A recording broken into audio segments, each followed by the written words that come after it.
Estamos aqui perto da estátua de José de Conte, no Jardim José de Conte. E hoje vamos falar não só dele, mas também deste maravilhoso jardim que ele construiu, se é que se pode usar a palavra construir para um jardim. Menos congeminou e concessionou o jardim. Se olharmos aqui para a porta do jardim, para o portão de entrada e saída do jardim, damos com a Rua de Frias. Agradeço que me dê um plano da Rua de Frias. Rua de Frias porquê? Bom, Rua de Frias porque havia um cidadão desta terra, descendente dos primeiros povoadores, logo no princípio do século XVI, chamado Bartolomeu Frias e outro chamado António Frias. Eu penso que o que deu o nome à rua é o filho António Frias. Este homem casou com uma herdeira dos Vaz Carreiro, que foram os padroeiros do convento de Santo André, que estão a ver agora aqui na imagem.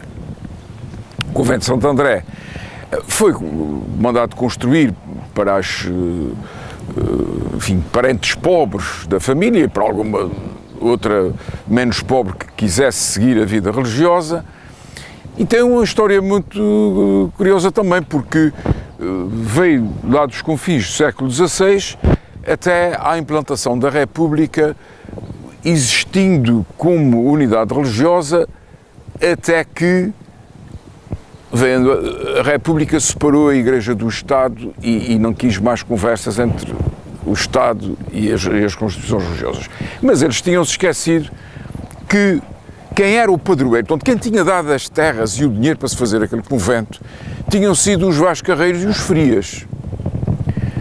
E os descendentes deles, que eram pessoas cultas, e entre elas o José de Conte, não? Que eram pessoas cultas e poderosas na época, disseram, não, alto lá, o Estado não tem nada a ver com isto é nosso, isto é uma coisa privada, estão aqui os pergaminhos, as nossas escrituras, os nossos testamentos, isso é nosso. E foram para o tribunal contra o Estado republicano e ganharam a ação, de maneira que o convento foi desentregue, foi-lhes devolvido, porque tinha sido feito, construído e dedicado para aquele culto religioso, e, portanto, uma vez que acabavam os conventos por decreto, então deixa cá ver que isso é meu. E assim foi. Depois acabaram por vender à Junta Geral para ali instalar-se o museu chamado Carlos Machado, porque foi o Carlos Machado que concebeu de início as primeiras salas desse museu e hoje infelizmente está fechado há muitos anos, há anos demais, porque qualquer coisa técnica que não se percebe, um dos melhores museus dos Açores, se não o melhor, estar ali fechado sem ter possibilidade nem os turistas, nem os de cá, de aprenderem, de verem coisas maravilhosas que esse museu durante várias décadas juntou. Mas voltando aos Frias. Frias é uma cidade, é a mais pequena cidade da Espanha. Uma cidade muito pequenina e nas lutas pela reconquista ou alguma convulsão social, o rei de Castela e de Leão precisou de alguém que tomasse conta daquela cidade, para seu nome, e aqueles dois irmãos conseguiram expulsar os invasores e conquistar a cidade para o rei de Castela e de Leão. Esses dois irmãos um deles foi nomeado alcaide-mor da cidade de Frias e, na sua descendência, passaram-se a chamar Frias porque eram os alcaides de Frias. No entanto, o rei de Castela e de Leão criou o Ducado de Frias e deu a um outro nobre qualquer que ele considerava, já não o mesmo rei, mas um dos seus descendentes, e o Duque de Frias queria que eles lhe dessem a alcaidaria, porque a alcaidaria era um rendimento também. Mas os Frias não quiseram, opuseram-se ao Duque, o Duque fez queixa ao rei e eles tiveram que fugir.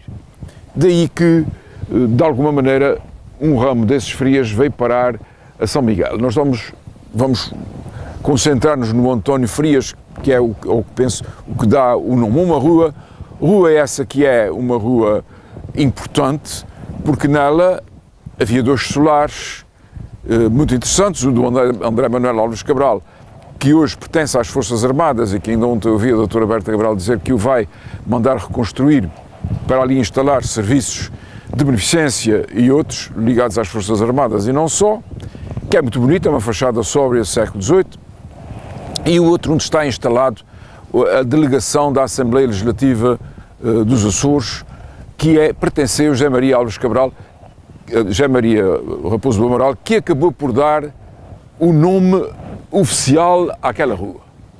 O povo chama a Rua de Frias, mas oficialmente é a rua José Maria Raposo do Amaral. Vivia naquela casa, construiu para si, depois foi de um descendente dele que a manteve muito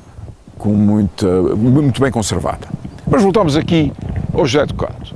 José do Canto, como podem ver nesta estátua que foi da autoria do escultor micalense Francisco Costa. Francisco Xavier Costa era filho do professor José da Costa, o famoso professor José da Costa, um homem que ensinou gerações e gerações a português e latim, e que grande parte das pessoas que se formaram nesta terra, por exemplo, o professor Dr. Almeida Pavão, tinha sido aluno e falava muitíssimo bem das lições do professor José da Costa. Um dos filhos do professor José da Costa é esse escultor Francisco Xavier da Costa. Ele é que é o autor desta magnífica estátua de José do Canto. Bom, José do Canto é um homem que, se calhar, muitos de nós devemos a nossa existência ao facto de ele ter existido. Porque José do Canto era um regionalista açoriano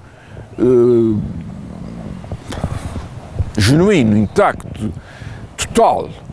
E isso, juntamente com a grande fortuna dele e a grande fortuna da mulher, de quem falaremos daqui a pouco, deu-lhe uma posição cimeira nos Açores.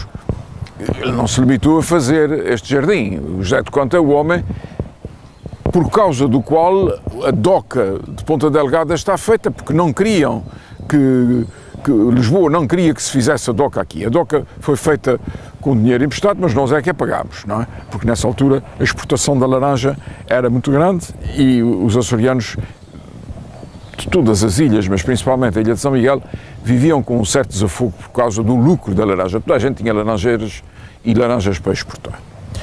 José do Canto casa com esta senhora que era dona deste terreno. E neste sítio havia o solar dos Frias, um solar muito antigo, velhinho, semi-destruído, porque tinha havido um grande terremoto a meados do século XIX que o deixou muito mal.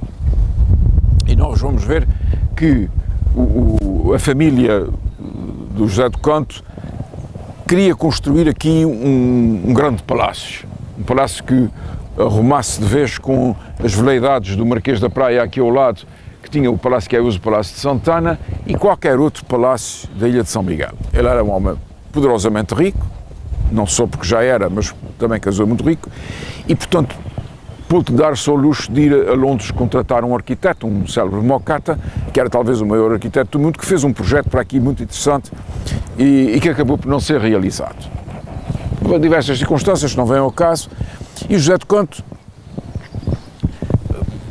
deixou aqui as ruínas, ou ele ou algum descendente mandou destruí-las, mas como o sonho dele era construir aqui esse palácio, um parente dele, por afinidade, Augusto Ataíde, o segundo deste nome, mandou construir esta estátua. A estátua que podem ver tem um pedestal em forma de paralelepípedo e que tem nesta fachada o brasão dele, nas outras fachadas tem a data de nascimento e a data da sua morte, e na parte norte do pedestal nós podemos ver aquilo que Augusto Ataíde, o segundo deste nome, disse de quem era José do Canto. Considerava que o regionalismo que era a coisa fundamental para que os açorianos pudessem viver bem. Se olharem para a estátua, reparam que ele tem um livro na mão. O José do Canto costumava passear por este jardim, naturalmente, lia muito, porque era um homem extraordinariamente culto. Ele tinha a melhor biblioteca camoniana do país, que hoje pertence à Biblioteca Pública de Ponta Delgada, porque coligiu uma quantidade de edições de obras de Camões e sobre Camões que era considerada a melhor que havia. Bom, portanto, o escultor foi encomendado uma estátua de um intelectual e de um homem poderoso do ponto de vista económico e do ponto de vista político, que, com o seu livrinho na mão, vinha passear no seu jardim. Jardim este que é o jardim de um cientista. Ele era um homem muito culto, como já disse, e fez um jardim, plantou um jardim com árvores únicas.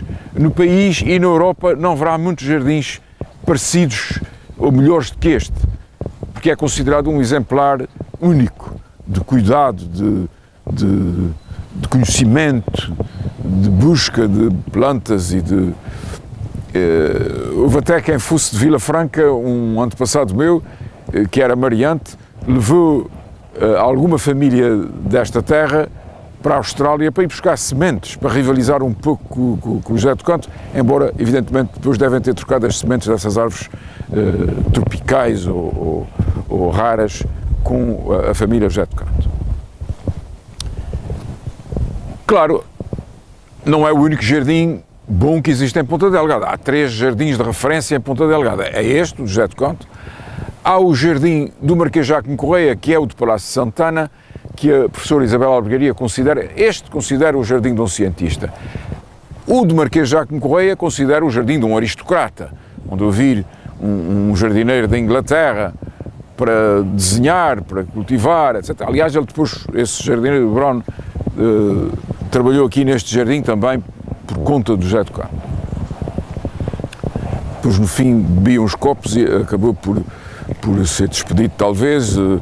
Criou o Hotel Brown na Pousada da Juventude, que nós já visitámos e já contámos a história, e deixou também um jardim de referência, que hoje praticamente não existe.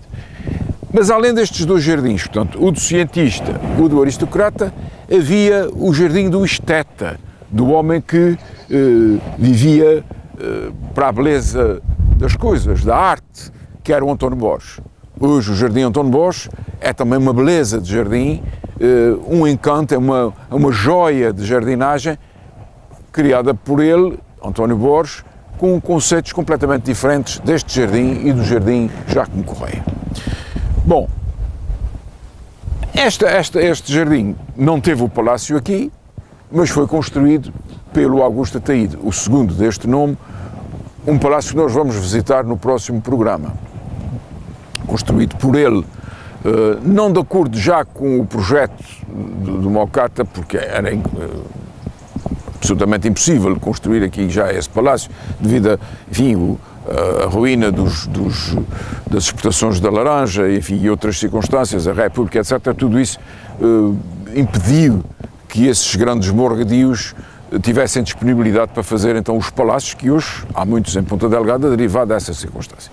Mas já que estamos aqui, vamos ver a estufa que fica aqui ao lado direito da estátua de José do Canto, e essa estufa que hoje, enfim, que está muito bem arranjada e foi mandada reparar e reconstruir em parte por Augusto de Ataíde, o terceiro desse nome, que infelizmente faleceu este ano, meu querido amigo, um homem de cultura e de inteligência superiores, foi secretário de Estado em Lisboa e gerente, administrador bancário de altíssima categoria. Olha, se ele ainda estivesse vivo, certamente que não teriam acontecido muitos problemas na banca como aconteceram.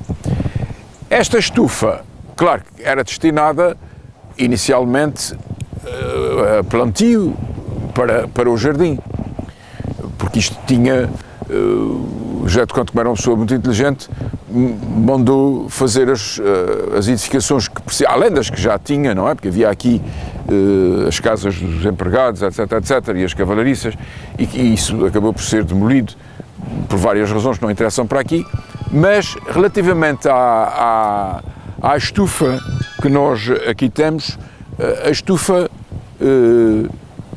depois de reparada, tem servido também de local para festas, casamentos e batizados, etc., etc., porque o Augusto Ataíde, o doutor Augusto Ataíde, já, portanto, o professor Dr. Augusto Ataíde, o terceiro do nome, é um homem ligado às economias e, consequentemente, ele queria que o jardim desse para si próprio, à semelhança do que se fazia na Inglaterra. Na Inglaterra, os grandes palácios, depois do surgimento do trabalhismo e do socialismo, evidentemente que acaba por estas grandes casas, se não tiverem grandes rendimentos, acabam por não poder subsistir. E então o Dr. Augusto Ataíde, o professor Dr. Augusto Ataíde, entendeu que devia reformular a estufa, já não para o fim inicialmente previsto para ela, mas para um fim mais social e, evidentemente, mais rentável, para poder sustentar-se o jardim, que hoje é visitável, mediante o pagamento de uma pequena quantia, e nós, ao estudarmos depois o palácio, vamos ver a maravilha que foi feita aqui neste jardim. Para a semana continuaremos no Jardim José do Conde e as suas maravilhas arquitetónicas. Até para a semana.